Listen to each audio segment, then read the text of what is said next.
ಎಲ್ಲರಿಗೂ ನಮಸ್ಕಾರ, good morning. ಹೀಗೆ ನೋಡ್ತಾ ಇದ್ರಲ್ಲ, ಇದು ಒಂದು 13 ತಿಂಗಳ ಗಿಡ. ಇದು ನಾವು ಇಲ್ಲಿ ನಮ್ಮ ಚಿಕ್ಕಬಳ್ಳಾಪುರ ಹತ್ರ ಪೇರೆಸಂದ್ರ ಹತ್ರ ಸಾದಲಿ ಕ್ರಾಸ್ ಹತ್ರ ಈ ತೋಟ ಇರೋದು. ಈಗ ನಾವು ಅವ್ರಿಗೆ 13 ತಿಂಗಳಾಯ್ತು ಗಿಡ ನಾಟಿ ಮಾಡಿದ್ದೀವಿ. ಗಿಡ ನಾಟಿ ಮಾಡಿ 13 ತಿಂಗಳಾಗಿದೆ.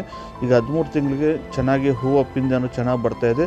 ನಾವು ಇವ್ರಿಗೆ ಯಾವ ರೀತಿ ಗೈಡೆನ್ಸ್ ಕೊಟ್ಟಿದ್ದೀವಿ, ಯಾವ ಸ್ಪ್ರೇಗಳನ್ನ ಹೇಳಿದ್ದೀವಿ, ಓಕೆ, ಯಾವ ರೀತಿ ಕಟಿಂಗ್ ಮಾಡಿಸಿದ್ವಿ ಅನ್ನೋದನ್ನು ಸಂಪೂರ್ಣ ಮಾಹಿತಿನ ನಾವು ರೈತರು ಕೊಟ್ಟಿರೋದ್ರಿಂದ ಈ ರೀತಿ ಅದ್ಭುತವಾಗಿ ಫ್ಲವರಿಂಗ್ ಅನ್ನೋದು ಬಂದಿದೆ. ಇದೇ ರೀತಿ ನಿಮಗೆ ಒರಿಜಿನಲ್ ಗಿಡಗಳು ಬೇಕು, ಅನ್ನ ವೆರೈಟಿ, ಹಾರ್ಮನ್ ಡೋರ್ಸೆಟ್ ಅನ್ನೋದು ಬೇಕು ಅಂತಂದರೆ ನಮ್ಮ ನರ್ಸರಿ ಬಂದರೂ Shri Sathya Sai horticulture nursery, ಚಿಕ್ಕಬಳ್ಳಾಪುರದಿಂದ 20 kilometre ಆಗುತ್ತೆ. ಪೇರೆಸಂದ್ರ ಅಂತ, ಪೇರೆಸಂದ್ರ ಹತ್ರ ಸಾದಲಿ ಕ್ರಾಸ್ ಆಂಜನೇಯ ದೇವಸ್ಥಾನ ಬ್ಯಾಕ್ ಸೈಡ್ ಬರುತ್ತೆ ನಮ್ಮ ನರ್ಸರಿ. ನಾವು ಕಾಂಟ್ಯಾಕ್ಟ್ ನಂಬರ್ ಕೊಟ್ಟಿರ್ತೀನಿ. ಯಾರು ಗಿಡಗಳು ಬೇಕಂದ್ರೆ ದಯವಿಟ್ಟು ಕಾಲ್ ಮಾಡಿ, ಮಾಹಿತಿ ಬೇಕು ಅಂದರೆ ದಯವಿಟ್ಟು ನರ್ಸರಿ ಹತ್ರ ಬಂದು ಭೇಟಿ ಮಾಡಿ ಸಂಪೂರ್ಣ ಮಾಹಿತಿಯನ್ನು ನೀವು ತಗೋಬೋದು.